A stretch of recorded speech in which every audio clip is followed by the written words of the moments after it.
We got El Matador back here on the program. Emmanuel Sanchez is going to be fighting for the Bellator featherweight title coming up here November 15th at Bellator 209. Emmanuel, how are you today, man? Doing very good. Thank you very much. Sorry if I look kind of weird. I'm at my local coffee shop. Finished my morning run with my team right here, John McDessie and Brian Batista Vargas. And we're working hard, man. We're getting ready for our next battles, so it's time to go to work. Well, first off, congratulations on getting this fight. I think people in the know knew this was long overdue for you. Were you ever worried that this might not happen just with the way Bellator was matching up some of the title fights? Yes and no. Sometimes, things happen. I understand it's a business and, it's what puts butts in seats, what sells tickets. But, I think I knew and Bellator knew and every fighter on the roster knows it's like there is no other challenger right now. And there's no one else ready to go out there and face Patricio Pitbull, you know what I mean? Because everyone in the world knows, and on the roster, again, knows that they've seen me face Curran, Weichel, Strauss. All right, there's one guy left that I haven't faced. That's a big name in Bellator, a big mainstay, and he happens to be the champion right now. So, it's the match to make, and I think everybody's pumped for this fight. Take me through that moment where you found out you got the title shot. I don't know if it was a text, an email, a phone call. How did you find out, and where were you? I was in the locker room, actually. I was in the locker room, and I couldn't take my stuff off. I just beat Sam Cecilia, and I almost couldn't believe it happened, I guess. But it was almost, I did believe it. You know what I mean? I'm not surprised. It's the hard work. You believe in yourself, everything that you put in to what you do. But it was a little surreal because it had been a while since I finished a fight in the first round. So for me, it was like I trained so hard, 6-7 months. I'm nonstop training, but thinking about this guy for that long after beating Daniel Strauss, and then they gave us that name, and I was getting ready to face him. It's like, I don't know, I think I was hungry and ready to fight more, I guess. You know what I mean? So the fact that I finished it that fast, even though I was ready to fight like 10 rounds, that's how I specifically trained for. I'm ready for a war. I'm ready to go out there and leave it all on the line. So for me, I guess I had a lot of gas in the tank still. I had a lot of gas in the tank. So I'm in the locker room with all my gear on still, my cup on, everything short of my mouthpiece. And I'm just all sitting there like, wow, damn, I just finished him real quick. And Fedor just finished. The card is over, you know what I mean? And I'm just sitting there, I'm like, making videos, responding to people's texts, loving my life. And my manager hits me up and he shows me what Mike Hogan said. Hey, beautiful finish. And yes, congratulations. You got the title shot next. And I'm like, yeah, it's been a long time coming. You know what I mean? So a lot of people were probably thinking, oh, did I deserve it after the last one? They disagreed. No, I deserved it after Daniel Strauss. But they wanted to make that rematch, or they needed to because Pitbull had gotten hurt. So Daniel and Pitbull needed to face each other again, and that's fine. It's good because now it gave me time to get better, watch these two go at it again, and I get the winner. So now it's time to face Pitbull. And this fight's going to be taking place in Israel. When are you planning on heading down there? Because I know it takes, with the flight and travel and everything like that, you probably want to get acclimatized. Yeah, they're gonna send us out on a Saturday because of the time change and everything. I'm gonna fight on a Thursday, but it'll be shown Friday here on our time. But they're ahead of time, over there because it's across the world.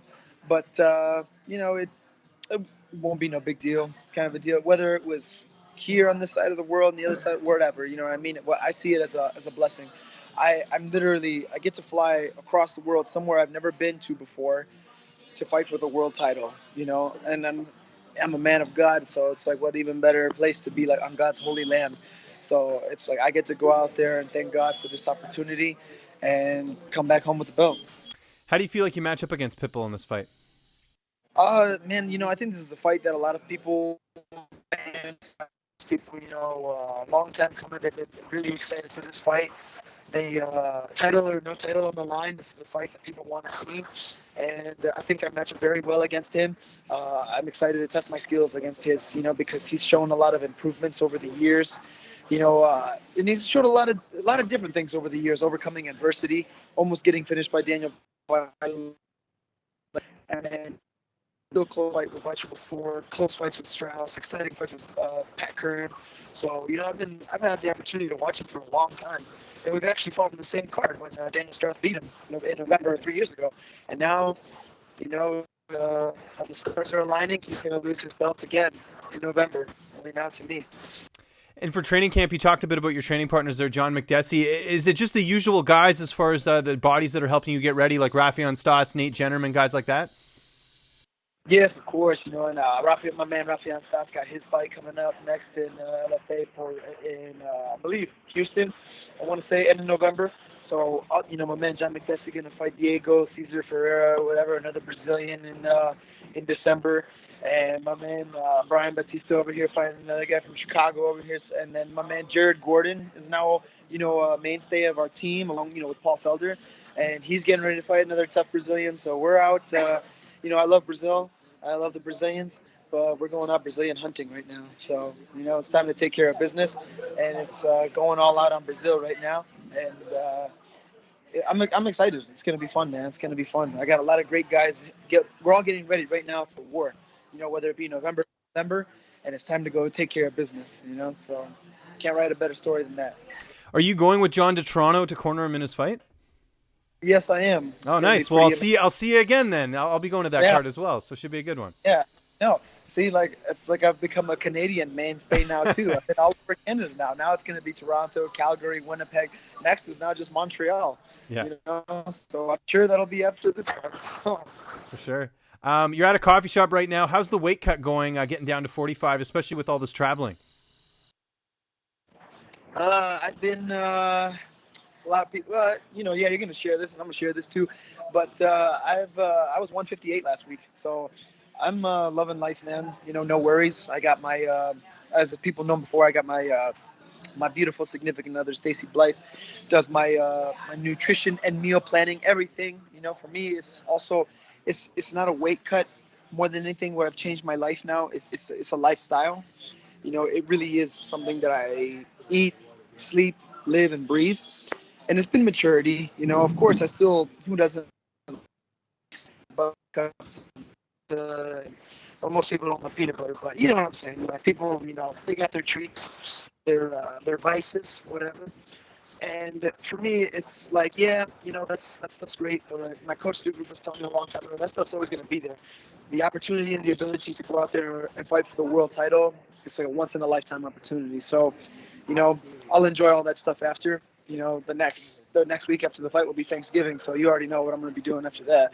But first things first is, stay on top of what I'm staying on top of. I still get to eat what I want, do what I want, enjoying myself, training hard. I'm in the best shape of my life right now, physically, mentally, emotionally, spiritually, and it's just my time. And like I said, after my last fight, it's the Matadors era, and I'm just excited. I'm going to go out and I'm going to fight again. Fight one of the greatest featherweights since the featherweight division started in all of MMA, not just Bellator, but in all of MMA. The last decade, one of the greatest champions that we've seen, and I'm going to go out there and dethrone him. How do you see this fight unfolding on November 15th? I'm prepared to go 5 rounds, 10 rounds, but I don't think I'm going to have to, I see it being less than 3. Right now, more than anything, it's not even just what I'm doing in training or what I'm doing in my life. I guess it's more just maturity. And it's been a process. You're progressing each and every fight. And it's kind of cliche, of course. You get better every fight. Everybody does. You got to. And if you don't, then you're not in the sport. So I feel as though if I look back on how I felt, how I approached training, how I approached what I was eating, how I approached what I was doing outside of training and fighting as well too, for fights and my life in MMA and martial arts. It was good, but now I live by good is not good enough, And, I had success, I had victories, but looking back on all that, good is not good enough and I could have done better. And now, had I done that before, I wouldn't have been saying this to you now, saying, oh, I could have done better, or I could have finished him, or I could have done this, could have done that, could have, should have, would have, whatever, But there's not going to be that anymore with, from here on out, because I'm standing by that. Good is not good enough. I demand and expect perfection for as hard as I work. I'm the type of person that if I don't get something right in training or if I don't get something right with the way I eat or what I do in my life, that I gotta nail this down. I gotta nail this down. I gotta nail this down, and I can't sleep if I don't do it right. I want to master it. So it's just like St. Pierre. My goal is perfection, but I know I'll never be perfect. But I'm gonna just keep striving for that perfection. Has Bellator told you who's going to fight the winner of this? Because there's a lot of really good featherweights right now in the division that can make a strong case. You've got Aaron Pico, you've got AJ McKee, you had Henry Corrales, who you fought, who just won, recently. Has there been any indication of that at all? Rules. So right now I'm gonna go out there and I'm gonna get the gold, and I'm gonna make the rules. And my rule is that no one can fight me until you fight as many former champions as I have, or at least beat one. How about that? Because I'm not trying to sound arrogant by saying that, but you look at the list of the people that I faced compared to any of these other guys that they faced, and the only one you can give credit to is Henry Corrales, because in his debut, fighting Daniel Strauss, on short notice, fighting fighting Patricio Freire, and okay, short of Daniel Weichel and Pat Curran, like, okay, that's it. Other than that, he's faced tough, good guys, and he's beat tough, good guys, or he's hung in there with some of the best. Some of these other guys, until they have yet to, get past someone like Pat Curran or Daniel Weichel, or if Strauss can come back, then we can, until that does happen, though, sorry, but, I'm not really thinking of anyone else right now other than Patricio Pitbull. Awesome, and we're looking forward to it, man. November 15th, it's Bellator 209. You can watch it on DAZN coming up here, like I said, on the 15th. Emmanuel, just remind people where they can find you on social media, and if you have any sponsors or shout-outs, the floor is yours, man. First and foremost, I just want to thank God, and I'm going to go out there and, like I said, fight on God's holy land and have the opportunity to go out there and win the world title and bring it back home here to the States, bring it back home to Roufusport, another champion here at Roufusport.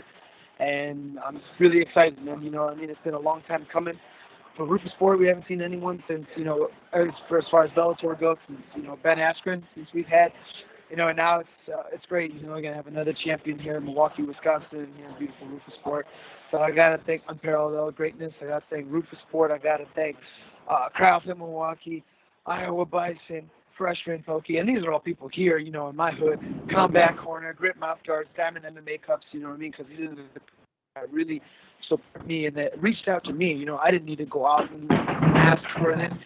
Hey, who's your list of fighters? Who's the people that we can, promote? Who can we have our name for these people here? So it's like, wow, I'm very grateful for these people who, it takes a village to raise a fighter, and now without them, I wouldn't have these dental VECs without Grip Mouth Guards to protect my teeth.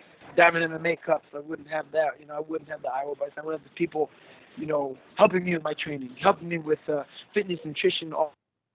I'll even thank Collectivo over here for letting me do this interview right now. So I got to thank everybody that's in my corner. I appreciate them very much. And you can follow me on Instagram at Matador Sanchez, on Twitter at ElMatador145, and shoot me up on Facebook, just Emmanuel El Matador Sanchez, and give a shout out to all my people, a toda la gente mexicana. Los quiero mucho. Dios me los bendiga y vamos a ganar este título mundial. Y un fuerte abrazo, mi gente. Y esto es para toda la gente mexicana en Estados Unidos o en México también.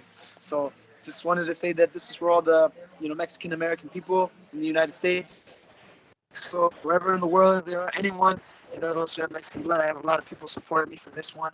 And we haven't seen a Mexican champion since Cain Velasquez. Now also congrats to Henry Cejudo, but not a featherweight yet. So being the first featherweight Mexican American champion, very for the world, this is for everyone. So gonna go out there and make it happen.